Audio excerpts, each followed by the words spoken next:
we see it differently.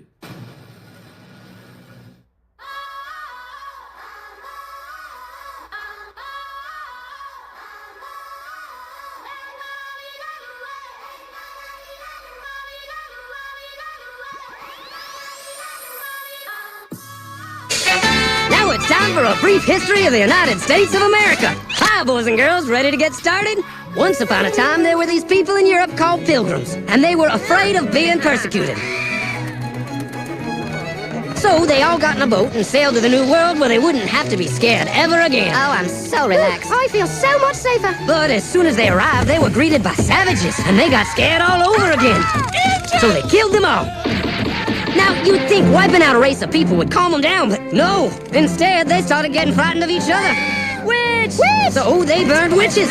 In 1775, they started killing the British so they could be free. And it worked, but they still didn't feel safe. So they passed a Second Amendment which said every white man could keep his gun. I loves my gun, loves my gun. Which brings us to the genius idea of slavery. You see, boys and girls, the white people back then were also afraid of doing any work. So they went to Africa, kidnapped thousands of black people, brought them back to America, and forced them to work very hard for no money.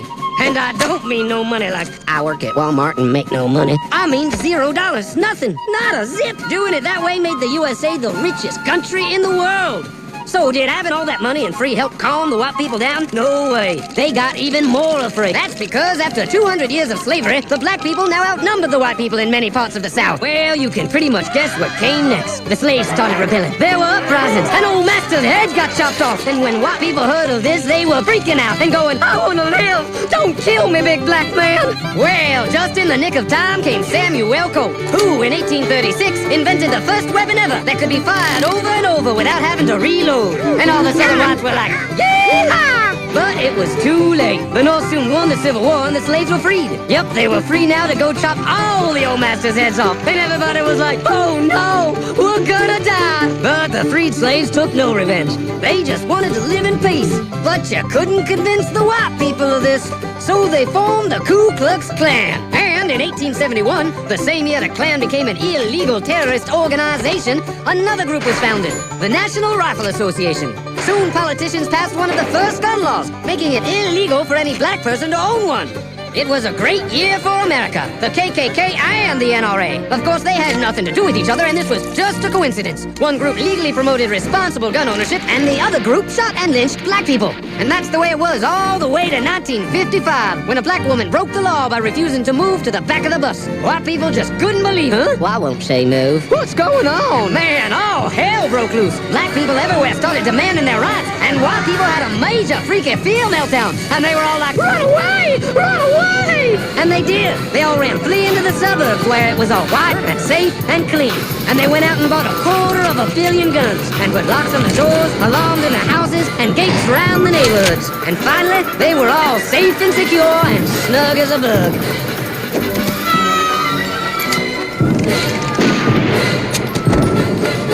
And everyone lived happily ever after.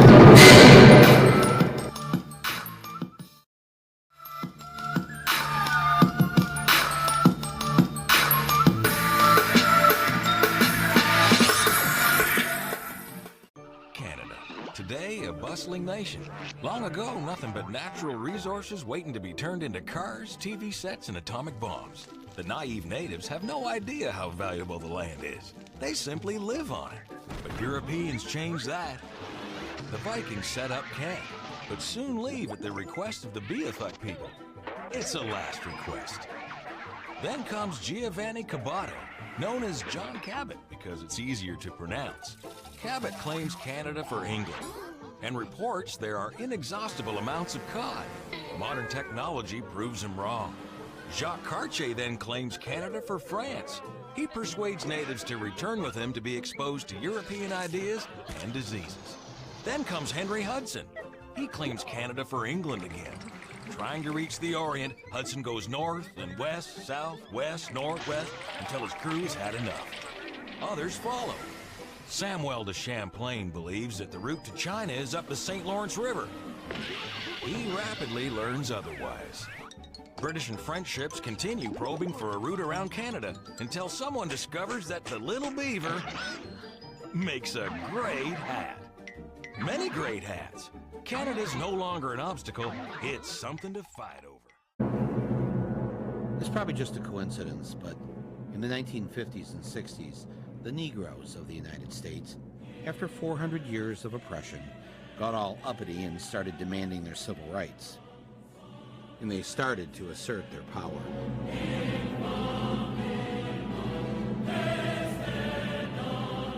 Our people want an end to the living hell that drug pushing has spawned. In order to fight and defeat this enemy, it is necessary to wage a new all-out offensive. On the ground, man. This is one area where we cannot have budget cuts. Drugs are menacing our society. They're threatening our values and undercutting our institutions. Here's how I think the history books will record all of this 100 years from now. Around the time that the blacks began to rise up, coincidentally, new laws were passed imposing harsher sentences on the drugs that were created for the urban demographic. See this cute little vial here? It's crack, rock cocaine. This is crack cocaine. While the drugs used in the white community resulted in lesser punishments. So help me God. I experimented with marijuana a time or two, and I didn't like it, and didn't inhale, and never tried it again.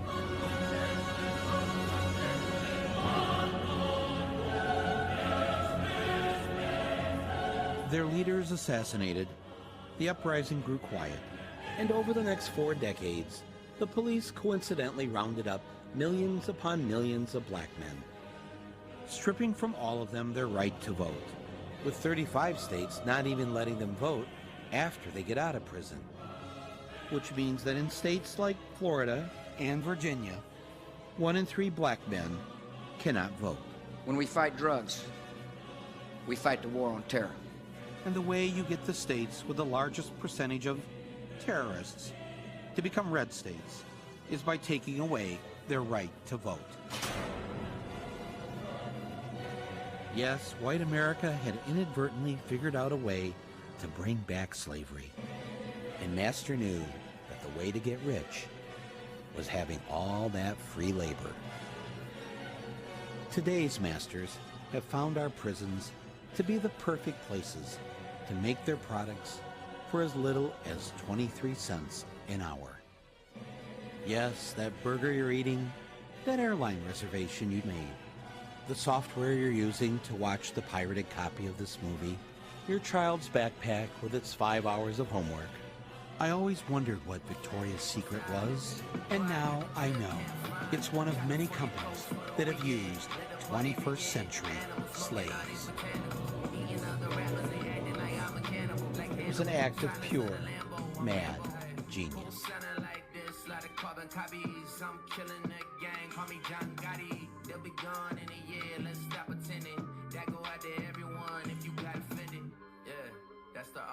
It's hard to look back and see the truth about people you love. I think if you asked Derek why it all went the way it did and where it all started, he'd still say it started when our father was murdered. But the truth is, it started earlier. All right. Are we all meeting together for the game tonight? Yes, definitely. All right, Ben's Burger is 7 o'clock, then we go watch the Big Guy play. Okay. Huh? Yeah. Psyching up for the game? Oh yeah, I'm always ready for that. I got an English exam, 3rd period. I'm having a heart attack. I'm not ready. What's the matter, afraid you're gonna get a B? Might do you good.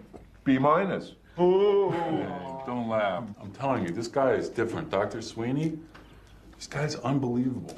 Unbelievable. I've never had a teacher like this. He's got like 2 PhDs. I don't know what he's doing teaching in our school. He's not like other teachers. What's he got you reading? We got this essay exam on this book, Native Son. All in this one book. Native Son, what's that? I don't know that. Well, that's a big surprise. What, I read? Honey, they don't teach Tom Clancy in school. Well, they don't. So what is it? What is this Native Son? What is it?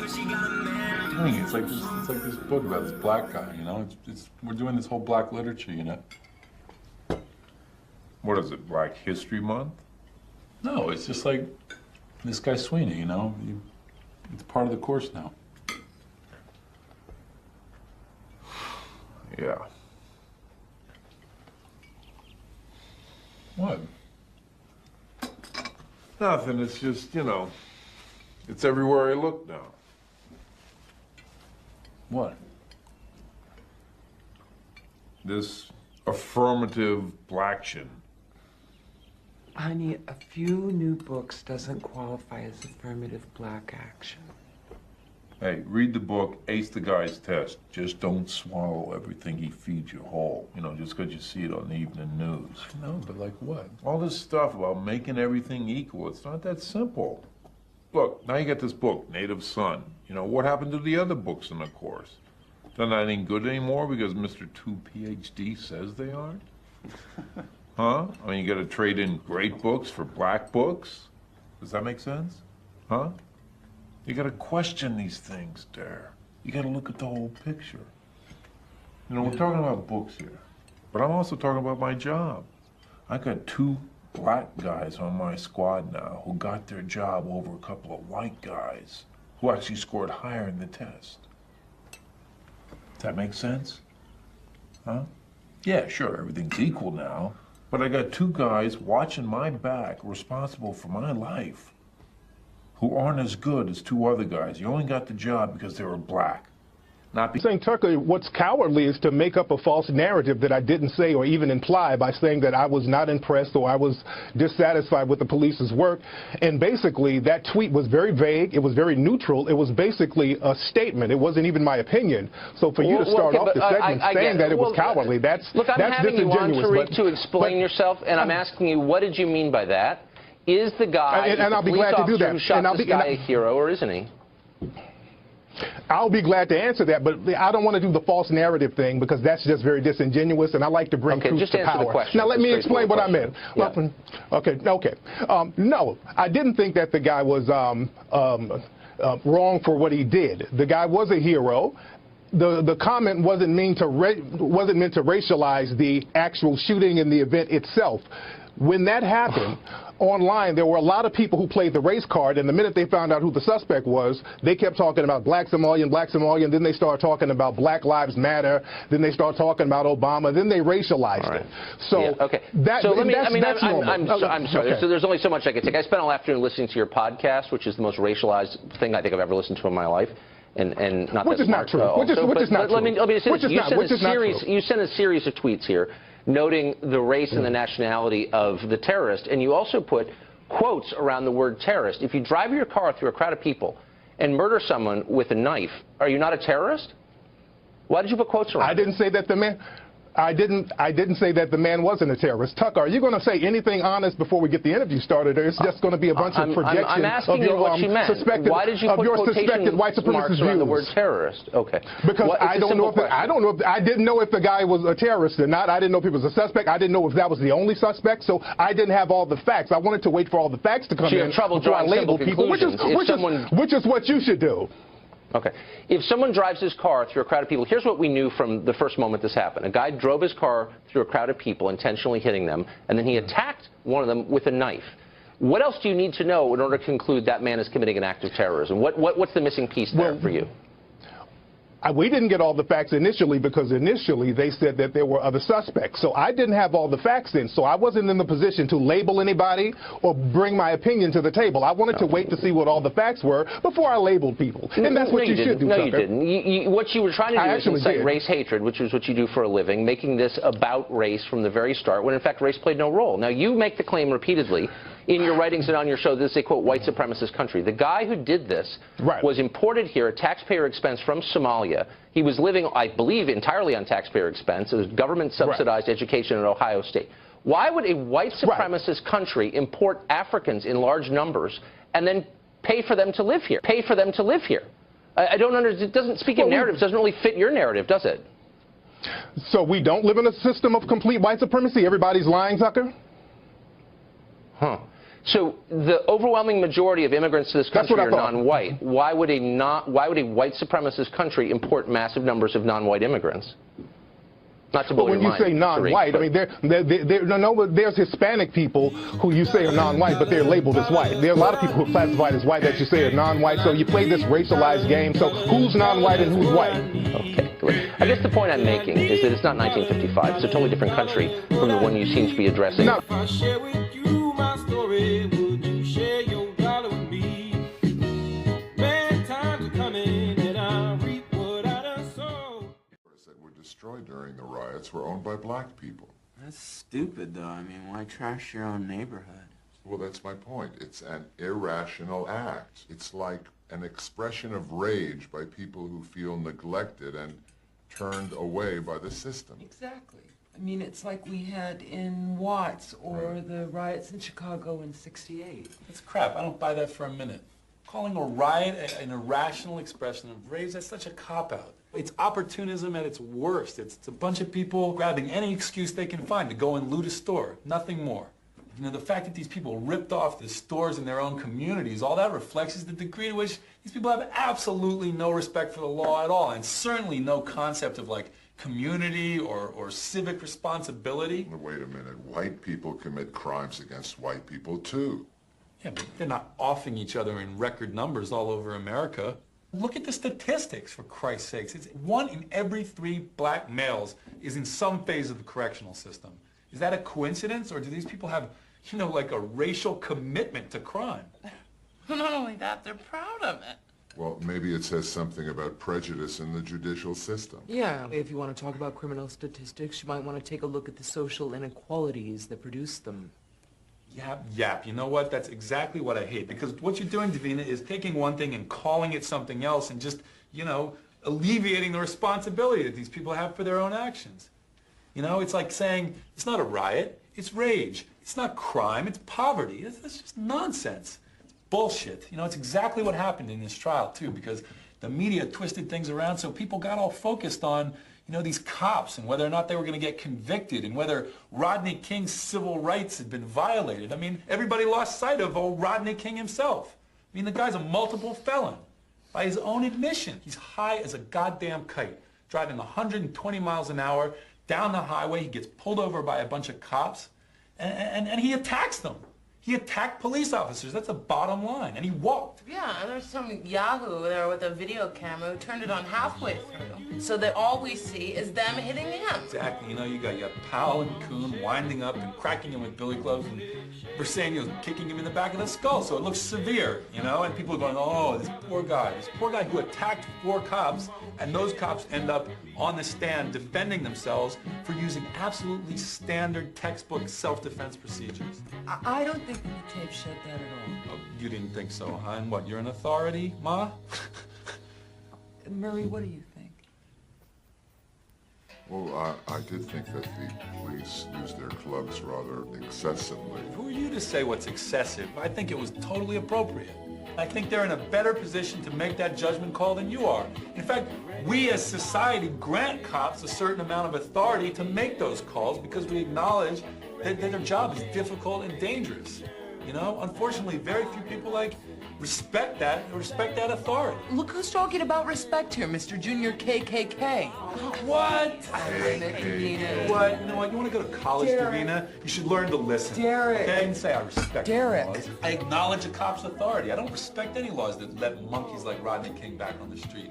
Second of all, I am not, as you well know, a member of a low-rent, disorganized bunch of rednecks like the fucking KKK. Please. So take your head out.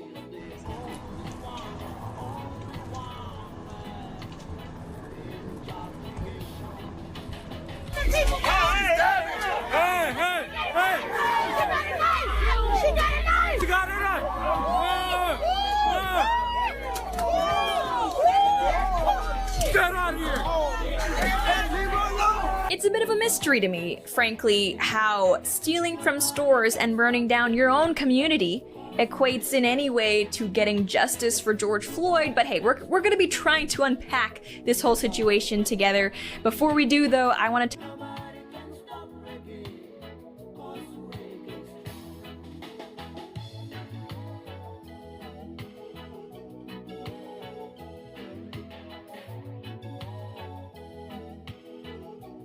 alt-right look good. Well, I mean, I doubt you're a Nazi, but okay. Might be. If we can have Black History Month, they haven't done a thing. My mother was a great woman. No, she wasn't. Excuse you? The Gay History Month, who have not done anything. The Mexican months and the Indian months and the Japanese month. You think slavery was a good thing? Yes. We're going to be celebrating White History Month of July. So happy White History Month, white folks. So even though slavery looked like it was a bad thing, it turned out to be good for us because we could be stuck in Africa somewhere. Thank you for coming in, man. Thanks for having me, Jesse. I appreciate it. And the beauty about it that you're Black and you made it on time. Anybody ever pick cotton? You have not lived until you pick cotton. Not being such a Jesse James outlaw and shooting down black folks. I don't appreciate the sins of this country. You saw and then go back to Africa. That's the same thing the slave master said. Why are you repeating the slave master? We created a slave ship, and it's the same type of ship that they came over here on, so that if they want to go back, we'll send them back. I think you downgrade Black people every time you open your mouth. What do I say about most Blacks that's not true? White, privileged oppressors that took advantage of the system to continue to abuse and oppress African Americans who are great contributors of society. When did that happen and when? All throughout history, as soon as white people started going to Africa and pulling people against their will onto slave ships. That didn't happen. No, let me ask you one quick question. Do you love white people? I love everybody. How about white people? This country was built on nothing but immigrants. That's not true. I'm just curious, Jesse, how does a woman communicate? Can you give me your definition of that? Over and over and over. White people don't fall into everybody category? Do you love white people nonstop, over and over, and sensitive and emotional? It's impossible to have peace unless you forgive. Wait, do you forgive Hitler then? Yeah. Yes, I love white people. I love Black people. I love brown I'm not people. asking you about any other people but whites. We also have Michelle Obama. She's a very good communicator. Big Mama? I'm sorry, what was that? We done had enough negativity from George Washington to Donald Trump.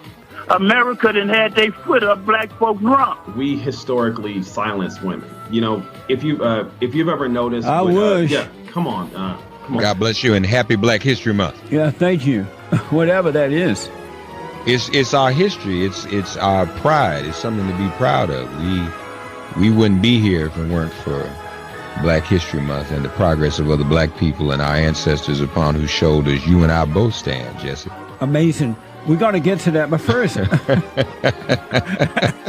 I suggest people with you, like Blacks like you, that have some influence, that they use that to help people instead of continuing to blame them and punch. Would you let me finish? Amazing.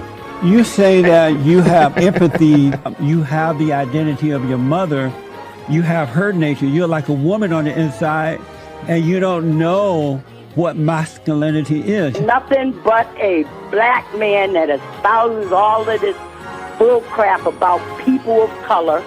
You need to look in the mirror and look at yourself. And what would I see? You would see nothing. Oh. To be among white men and white women, such as yourselves, real warriors for the real America, the America that our ancestors fought and died for, the true white American race, the backbone from whence came our great Southern heritage. And I want to thank you. I want to thank you so much for never putting your country second. America first. America first. America first. In this country, what do they want? They want people to come from Africa. The Mexicans want people, they stick up for their own kind. The Mexicans want more Mexicans here. It's that way. We're at Mother Emanuel Church, this tragedy has gotten the country talking about racism, especially in the South.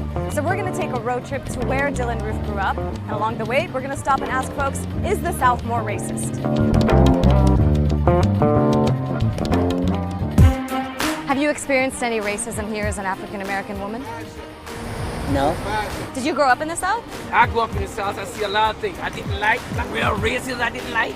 I didn't like people against one of a color of the skin. None of that I didn't like. I hated it. Maybe it's the heat that caused everybody to act the way they do. Recently, President Obama said that we need to start getting real about racism and stop being so polite. What do you think? He needs to be a president and lead this country and not get involved in these type of issues. We made it to the State House in the capital, Columbia, where the Confederate flag is flying and debates are raging. So let's go talk to some folks. Is the South more racist? South ain't racist, no. If you ask most white people, how often do you think about race? They would say, I don't, right? So if you ask black people, how often do you think about race? I think most will say, every day. There's all black colleges, there's all black churches, and nobody complains. But if whites have all white college, all white church, they're racist. I think it comes from a history of the fact that they had to, because of segregation, they had to establish their own schools and churches. Blacks? Yeah, African Americans. Well, that's true. And everybody got along good back then. Sorry, say that again. Just the segregation, everybody got along good.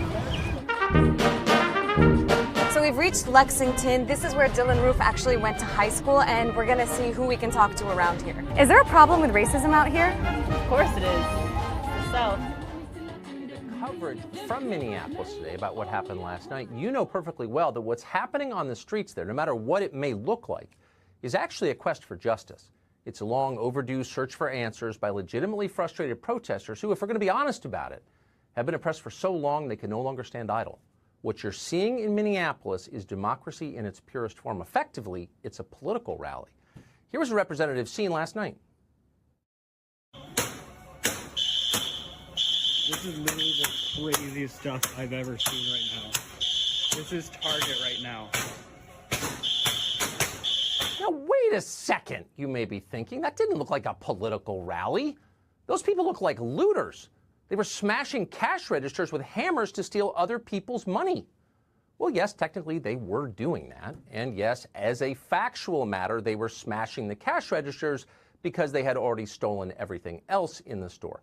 So no, it doesn't look like conventional political activism. But before you judge them, keep in mind it could have been far worse. It's not like they were doing something immoral, like protesting Gretchen Whitmer's coronavirus lockdowns in Michigan. That would have been a different story. Black people's right to protest is secondary to white people's right to be an armed protest with long guns, terrifying-looking war weapons. This is how the protest of Floyd's death ended up. Police in riot gear flooding the streets with tear gas and shooting rubber bullets into the crowd. Huh. Another example of how this pandemic has been a kind of black light exposing all the inequalities in American life. That's the meme that's going around right now with the cops, with the black kid on the ground saying hello to the white guy in camo with the AK-47 and the mask who was protesting in Michigan. That when it's white people with guns and they're out and they're angry and their faces with cops. Didn't see any of that. Everybody's civil. It's as if some people are accorded the rights of citizenship and other folks are just expected to be obedient. These folk ended up in the state capitol, Craig, with automatic weapons, and they were treated with kid gloves. Oh, you see, it's not at all like those fascists in Michigan. In Minneapolis, there's a reason people doing it. A legitimate reason. Even the cash register smashers, they were civilly smashing the cash registers, so relax. And by the way, the cash registers deserved it anyway. As Joy Reid suggested on MSNBC, they're probably European cash registers and therefore complicit in oppression. Europeans came to this country to get away from being subjects of the kings in Europe. But what they did was they created for themselves sort of a kingdom, every man a king, but the subjects are black people, these armed white men who can get armed up and walk into a state capitol, and that's okay, and the police are benign. They don't even act afraid. But let black people show up and protest the death of an innocent black man, and suddenly, you know what, we need tear gas. We got to go full force. Charlottesville has since blown up on social media for the comments made by a white woman toward a black family. Less than a minute was all it took for a woman to spew hate. Hamden Public Schools superintendent identified her as Karine Tyrone. She resigned from her role with the district after this video surfaced. It's unknown what happened leading up to the confrontation, but the moment the camera starts rolling, the woman starts using hate-filled speech, including cuss words, the N-word, and at one point spitting at the black family on the receiving end, all while her children stand stunned next to her. One man tries to defuse the situation by stepping in. The faces of shoppers we spoke with yesterday showed their disbelief at the rant of intolerance. It's a mother, you know, I'm a mother, I'm a grandmother with 13 grandkids. And I'm thinking, this is the kind of world? School administrators filed a report with the Department of Children and Families because the woman's children were there to witness the entire tirade. The district also took to Twitter condemning the behavior and actions of their former employee. You're racist as what the Hate on display for the holidays. So this could happen to anybody else. Oh my God. Oh, roll the window up. That car door slammed on the foot of 20-year-old Imora Robertson. She's the one filming. The woman on camera can be seen holding a knife and yelling the N-word at a black family during the parking lot dispute. He's really trying to stop him just because. No, I ain't yeah, you are. It's called self-defense. Yeah. You stupid. Who the you calling it? My daughter was asleep and she woke up crying to some lady screaming at us.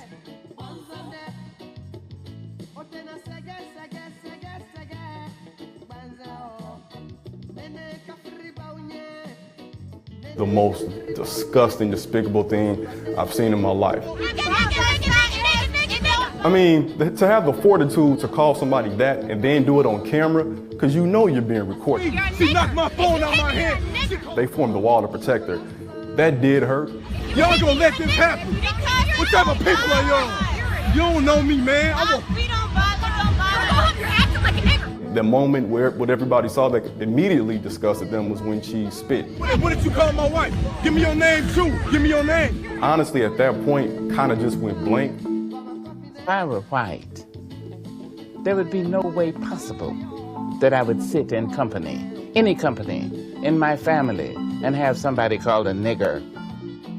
It doesn't seem like everyone sees eye to eye with Maya Angelou. In 2016, we've seen the N-word hurled at political rallies. Our president has divided this country so Within police departments. Text messages recovered by detectives investigating a former San Francisco police officer show slurs against African Americans. And even on a pageant queen's Twitter profile. I was just kind of embarrassed, ashamed, and just amazed that I actually at one point in my life thought it was okay to use that word, because it's never okay. Jessica Sanders also seemed to think it was okay. She used a slur at least 12 times to Ernest Krim and his wife Cassie, high school teachers and parents of 2 daughters. The couple encountered Sanders at Chicago's Margarita Festival on July 30th. I did not do anything. My wife did not do anything. That lady immediately walked over and began to yell at us in all types of vile language. Krim says he and Cassie wanted to play a game of beanbag toss. Cassie picked up beanbags they thought Jessica Sanders was done using, and that's what caused Sanders to approach them. An encounter with 1 million views that captured what Krim says is the most blatant racism he's ever experienced. It's not like you were beat down. It's not like you lost a family member. It's a type of emotional distress that we've never really felt before. How does it feel when a white person calls you the N-word? Does it feel different?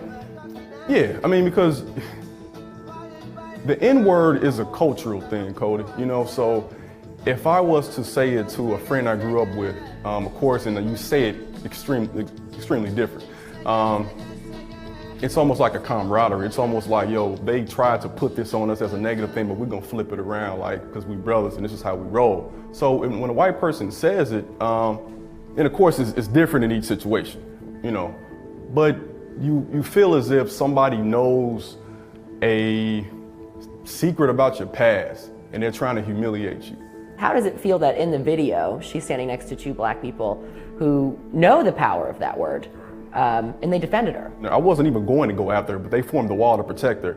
That did hurt, and to actually see the man in that video, he didn't even look me in the eye. Like I said repeatedly, you're just going to let her say that. He couldn't look me in the eye as a man. We were able to get a hold of Sanders' friend from the video, Evie McDowell, who has since ended her 13-year relationship with Sanders. She was like my best friend, so I don't know. And it's really hurtful. Like that she just did it, and I mean, she doesn't have to apologize if she doesn't want to. So if you saw Ernest today, what would you say to him? I'm sorry it got that far, and I'm sorry that you felt like you didn't matter. Because you do matter, like everyone matters, and like just like watching the video, like I could tell how upset he was. And I just want to tell him and his wife that I'm sorry. Before we jump into that, make sure you hit the like button and subscribe to the channel. And this is going to be a doozy, so hold on to your seats. White supremacy. According to Dr. Wessling, racism, aka white supremacy, is a local and global power system dynamic, structured and maintained by those who classify themselves as white, whether consciously or subconsciously determined, which consists of patterns of perceptions, logic, symbol formation, thoughts, speech, action, and emotional response, as conducted simultaneously in all areas of people activities, economics, education, entertainment, labor, law, politics, religion, sex, and war, for the ultimate purpose of white genetic survival, and to prevent white genetic annihilation on planet Earth, a planet upon which the vast and overwhelming majority of people are classified as non-white, meaning black, brown, red, and yellow people. And all of the non-white people are genetically dominant in terms of skin coloration compared to the genetic recessive white-skinned people. For Dr. Wessling, racism and white supremacy is synonymous. Many black people have understood intrinsically that black people cannot be racist. And given this definition of racism by Dr. Wessling, we can see why this view is true. Black people or people of color have no obligation to adopt a definition of racism by those that practice racism. Once the collective victims of racism understands this fundamental issue, the ultimate organizing of all of the appropriate behavior necessary to neutralize the great injustice of the white supremacy system will be only a matter of time. The length of time required to neutralize global white supremacy will be inversely proportional to 1. The level of understanding of the phenomenon, 2. The evolution of self and group respect, and 3. The willing determination and discipline to practice appropriate counter-racist behavior on the part of non-white victims of white supremacy. Explanation of crime in the black community. Today, we are witnessing a more subtle systemic approach to white genetic survival.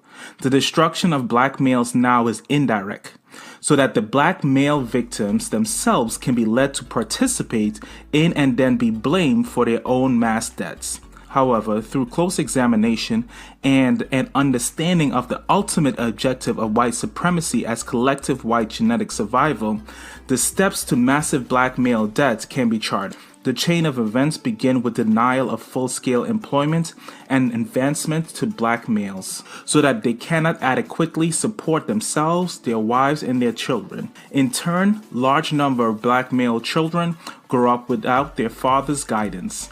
This leads to frustration, depression, and failure in school.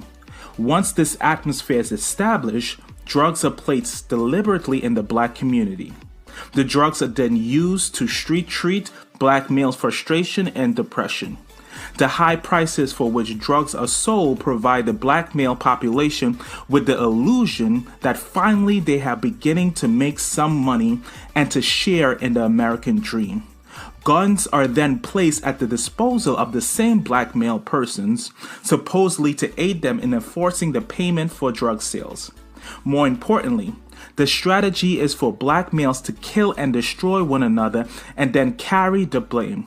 It must be realized that no black males manufacture the chemicals for drug use, nor do black males manufacture guns. Name and purpose of the ISIS papers. In this work, Dr. Frances Cress Welsing is about 20 points lower than a white person's IQ. So that was his way of implying yes without saying yes. I'm gonna play the clip for you guys. Check it out. White people want a white neighborhood. Do you think that black people are genetically inferior? The average IQ of a black person is about 20 points lower than the average IQ of a white person. I went to Harvard. All right. And you got a lot of white blood in you, too. Some white blood. I'm African American. Well, that's where your intelligence is coming from, I think. You think it comes from my white side? I think so. As you guys can see, Morgan Bradford responded to him saying, I'm African American. And he told her that her intelligence comes from her white blood. And I'm not even going to get into the IQ test and how that's just a bullcrap test that does not validate anyone's intelligence. That's a whole different discussion. But it does not take a rocket scientist to know that unequal opportunity is a major contributing factor to a black child's academic success versus a white child's academic success. If blacks are so genetically inferior, then how come the Africans come to America and they excel every kid in the class? See, I think white people forgot when slavery ended, black people were excelling white people in every career, in every skill, in medicine, in law, in mathematics, in science. Not even to mention that our ancestors founded math, science, and medicine in the first place, because that's also a different discussion. The white people that believe this, are they forgetting that the only reason why Jim Crow laws were created was so that we wouldn't have the same opportunities and equal opportunities as white people, to keep us from surpassing them? Are white people forgetting that after the Jim Crow era, we still managed to recover from that and build our own communities, build our own stores, build our own bookshops, build our own record stores, barbershops, our own hair salons? Are they forgetting that we had the knowledge to do that all by ourselves? But nonetheless, what did they do? They got jealous, they got mad, they got upset, and they burnt down our communities. They burnt down the neighborhoods that we built. Every time black people progressed, white people always did something to make us take a step back. If we were so genetically inferior, they wouldn't have to set up an agenda for us to fail in the first place. If we're so genetically inferior, we're going to decline ourselves. We recovered from terrorist groups. The government started what? A project called Project Housing. Project Housing was a strategy used against black people to take black fathers out of homes. As soon as that happened, the success of black children in schools started to decline. Black families began to split and made the rate of black on black crime increase. Then what happened? The crack epidemic. And then what? The 3 strike laws came about in 1994. Now, of course, this affected a lot of black families, considering the fact that crack was sent to black neighborhoods and laws were created against crack consumers. And I'm not trying to make this a long educational video about our history, because these are things that people already know, but sometimes it makes me wonder, do white people know these things? Because if we're so genetically inferior, why do they always have to set up an agenda to make us fail? They knew that the war on poverty was a strategy to undermine black families. They knew the importance of a man in a household. They knew having a full structured family was important in the black community. How can white people say that blacks are genetically inferior with a straight face when they can't even go in the sun without their own skin cells trading on them? If black people are genetically inferior, then why do white people always want organ transplants specifically from black people? If white people are genetically superior, then why do they have 20% less bone mass than a black person? If black people are genetically inferior, then how can we have a hair structure that protects us from lice? Then how come the first It is so wonderful having you here today. It is wonderful being honored with the John F. Morgan Sr. Distinguished Faculty Lecturer, and it is wonderful to be at Emory. I wanted to talk about white rage. And I know it sounds crazy, but let me talk about how a black woman got to white rage. And although it looks like it began with Ferguson, actually it began in February 1999, when a black man came home from a hard day's work. And he went home, got into his apartment, and realized there was no food. You know that when you come home, you worked hard, you look in the refrigerator, and the refrigerator's looking back at you. And there's that moment where he's like, oh, but he's in New York. And you know, New York, the city that never sleeps. So you know there's going to be food available. So he goes outside, he steps on his apartment, you know, the porch, and whew, a car rolls up. 4 officers of the NYPD hop out, guns drawn. 41 bullets later, Amadou Diallo goes down. 19 of those bullets hit. Amadou Diallo was unarmed. He had committed no crime. There was no warrant out for his arrest. He was just a black man in the Bronx. Now, that is bad enough. But then I'm watching Ted Koppel's Nightline, and Mayor Rudy Giuliani is on. And Giuliani is just unrepentant. And Ted Koppel, as you know, is not a softball interviewer. And he is on Giuliani. He's like, Amadou. And Rudy's like, what? He barely says the man's name. What he does say, my policies are working.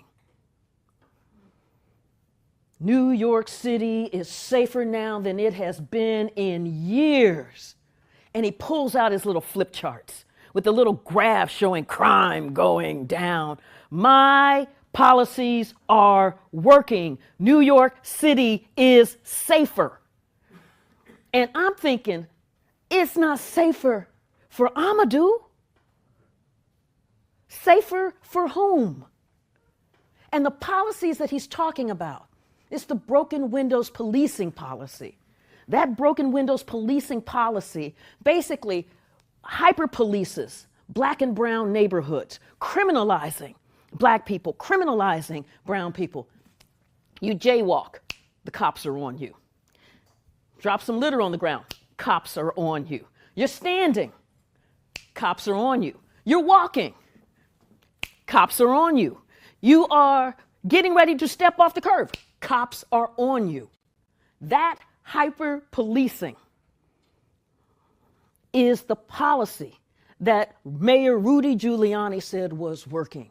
And while he talked about it, he said, and my police force is the most restrained and best behaved in the United States. I'm in Kafka land right now. You know, where Gregor Samsa is this big cockroach, but everybody's acting like it's normal, right? You know, because I'm thinking, most restrained and best behaved, don't fire 41 bullets at an unarmed man. I know something is wrong, but I don't know how to name it. And you know, we have to name things in order to be able to face them. Around 9 months for their boats to get repaired. They realized that all of the people were not only colored, but all of the babies that came about would be colored babies, President Obama being an example. So I maintained they didn't have to have a big conference hall, big church, but they realized if everybody is colored and everybody is genetically dominant, unless we control all of these people, these men might get in boats.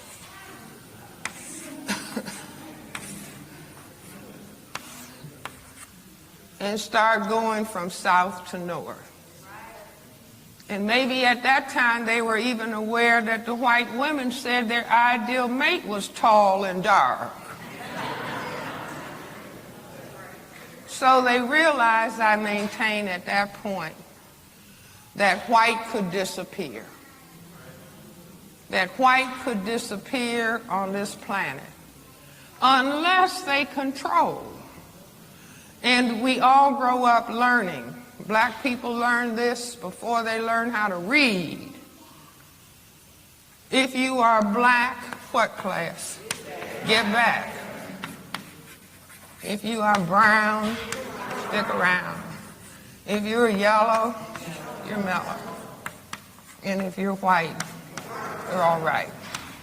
Now, I can say this in London, England, and the audience knows if you're black, get back, brown, stick around, yellow, mellow. Wherever white people have been where there are colored people, if they stayed around to make a color mix, that people start learning this.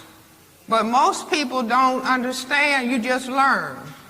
Growing up, if you're black, get back, brown, sit around, yellow, brown, white.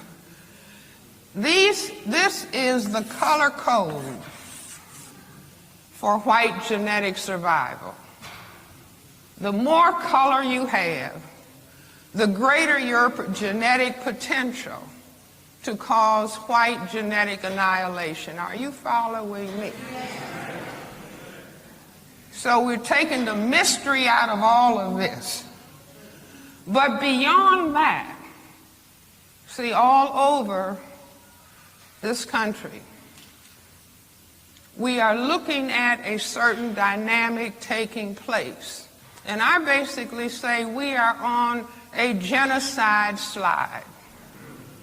Do you see that if people, certain people, are fearful of the genetic power of another group of people, then they will try consciously and or subconsciously to destroy those people. It's as though they have been labeled a genetic enemy. And so if you went to the prison, you will see more people at this color end than at this color end. Do you follow what I'm saying? Beyond that, men and women may be equal as human beings. See, the audience got quiet. What is she going to say? Do you see, but it's only men, it's only males who can impose sexual intercourse. Are you following me? See, Sally Hemings didn't rape Thomas Jefferson.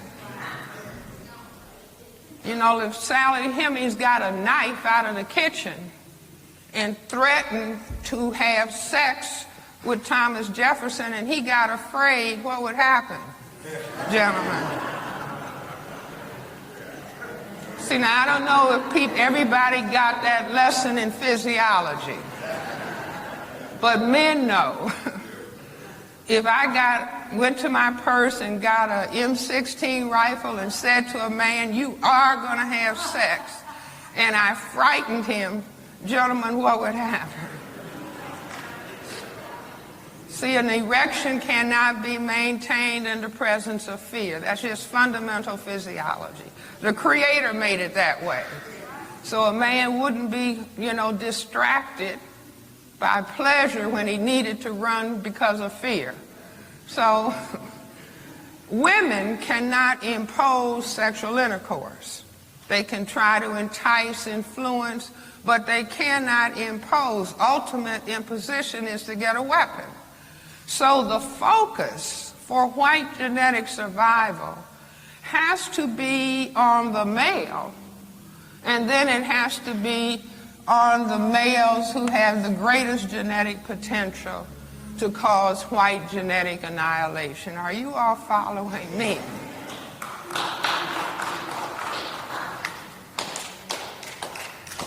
So Neely Fuller has told us that we're dealing with a system, and the system, to maintain the power equation of white power over a relative non-white powerlessness. Now, he doesn't say for the purpose of genetic survival. That's Francis Welsing's contribution. Okay, but I say this power equation is the white genetic survival power equation necessity. And the system functions in economics, education, entertainment, labor, law, politics, religion, sex, and war. Now we are in a temple called the Shrine of the Black Madonna. Now we can go back in history, and the paleontologists and anthropologists are telling us that black people were the parents, the first people. I'm not talking about some higher primate. I'm talking about human beings. Black people are the first people. Black people are the mothers and fathers of everybody on this planet. The first people to know about God. The first people to be mathematicians, architects, scientists, philosophers, to know about astronomy. But when the people who classify themselves as white started taking over, they knew of the critical importance in the area of religion of telling people, the whole world of colored people, that God was white. Now that was, I say, a critically important step, and sometimes I give the people who run white supremacy some grades. They can get A+. Because that was a very strategic move. Do you see, to say, well, wait a minute, it's more of them than us. So first, if we conquer them, then we can brainwash them and have them think that they are the image of God, and having the people of color praying to white day and night to love them and to save them. And, oh God, why did you make me black?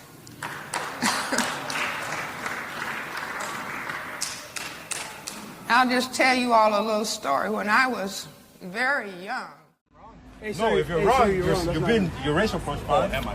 Yeah, you're wrong. You're assuming I'm someone that I'm not. Are you Jake? No, I'm not Jake. Hi, you look like Jake. There you go. I look like Jake. Yeah, but you're Jake. No.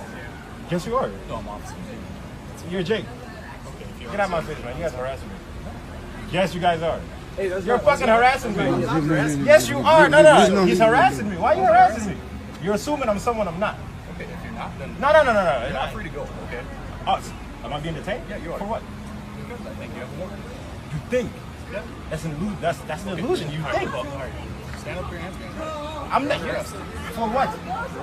I don't have a warrant. You got the wrong guy. You're very wrong. Okay, if I'm wrong, I'm wrong. No, you are wrong. What do you mean if you're wrong? You're wrong. You're wrong. We're not going to play this game. Stand up. Hold on. No. Hold on. You guys are not going to try to manhandle me. I'm not under arrest. I didn't do nothing. For what? For what? Can you tell me for what? For what? I'm under arrest for what? No. If you got the wrong guy, I'm suing all of you guys. Let me get your card. Can I get your card? Can I get your card? Okay. I'm not standing up. Listen, I'm not under arrest. I don't have a warrant. I don't have any officers. Hey, yo. Hey. Hey, officer. No. Go ahead.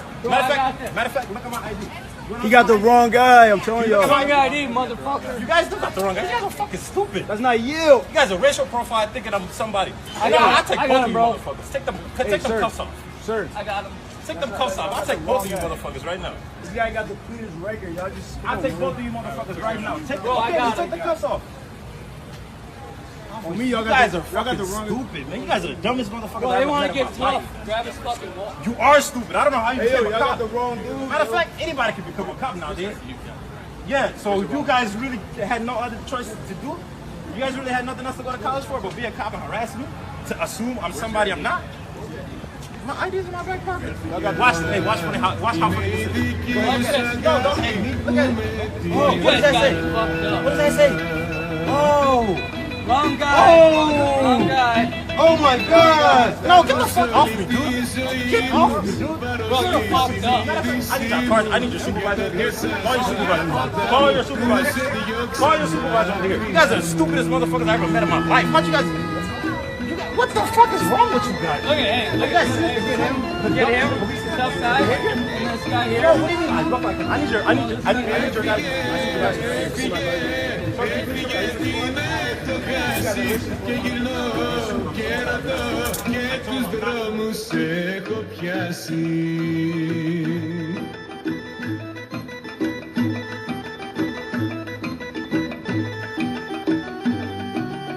To the right hand or to the left, to go after other gods to serve them. But it shall come to pass, if thou wilt not hearken unto the voice of the Lord thy God, to observe to do all his commandments and his statutes which I command thee this day, that all these curses shall come upon thee and overtake thee. Cursed shalt thou be in the city, and cursed shalt thou be in the field. Cursed shall be thy basket and thy store. Cursed shall be the fruit of thy body and the fruit of thy land, the increase of thy kind, and the flocks of thy sheep. Cursed shalt thou be when thou comest in, and cursed shalt thou be when thou goest out. The Lord shall send upon thee cursing, vexation, and rebuke in all that thou settest thine hand unto for to do, until thou be destroyed, and until thou perish quickly, because of the wickedness of thy doings, whereby thou hast forsaken me.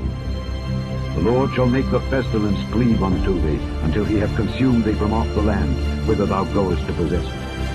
The Lord shall smite thee with a consumption, and with a fever, and with an inflammation, and with an extreme burning, and with the sword, and with blasting, and with mildew. They shall pursue thee until thou perish. And thy heaven that is over thy head shall be brass, and the earth that is under thee shall be iron. The Lord shall make the rain of thy land powder and dust. From heaven shall it come down upon thee until thou be destroyed. The Lord shall cause thee to be smitten before thy enemies. Thou shalt go out one way against them, and flee 7 ways before them, and shalt be removed into all the kingdoms of the earth. Thy carcass shall be meat unto all fowls of the air, and unto the beasts of the earth, and no man shall fray them away.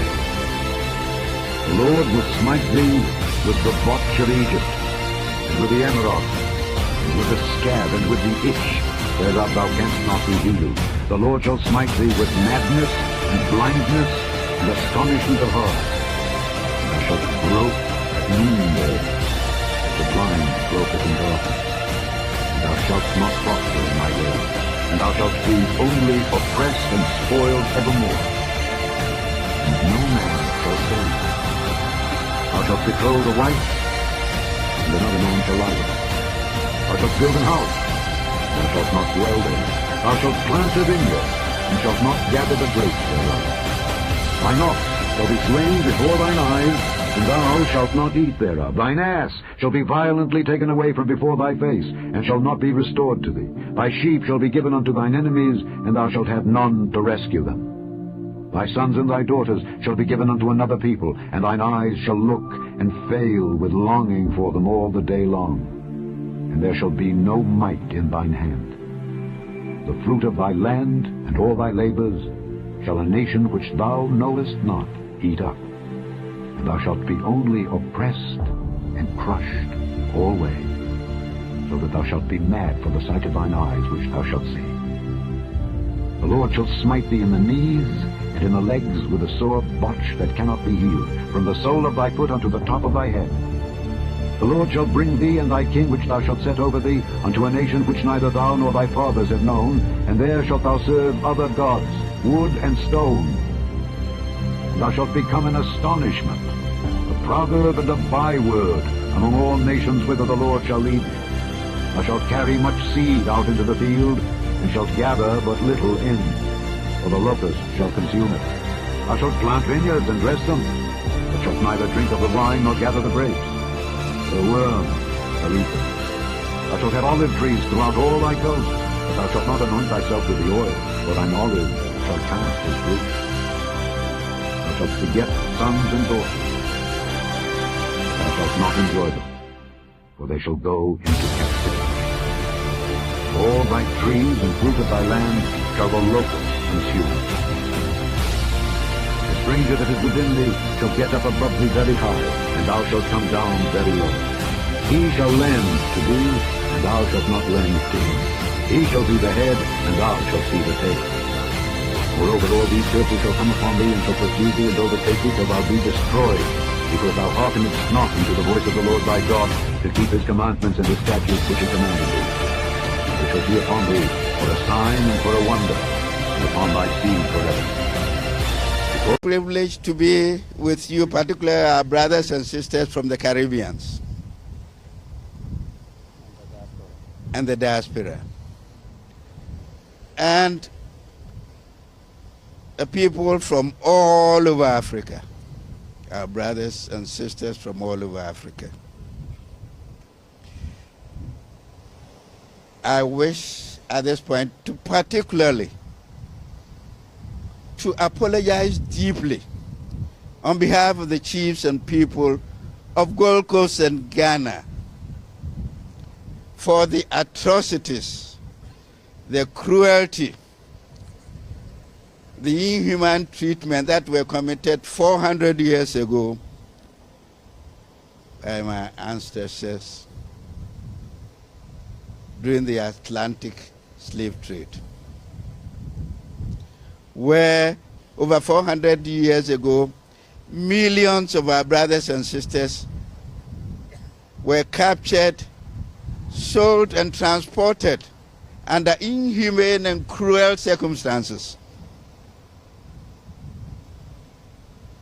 through Elmina Castle across to the Caribbean and to the New World. On behalf of the chiefs and people of Ghana, I do render unqualified apology, deep from the bottom of our hearts. Deep from our bottom of our hearts. But one thing that I want you to be aware of, it was not without resistance. Some of our chiefs did fought and resisted. Some of our people did fought and resisted. But we are fighting a losing battle against a stronger army. People with guns, and we had no guns. They deceived us with liquor and all other temptations. Whatever the circumstances that led us to us, we stand here to render apology.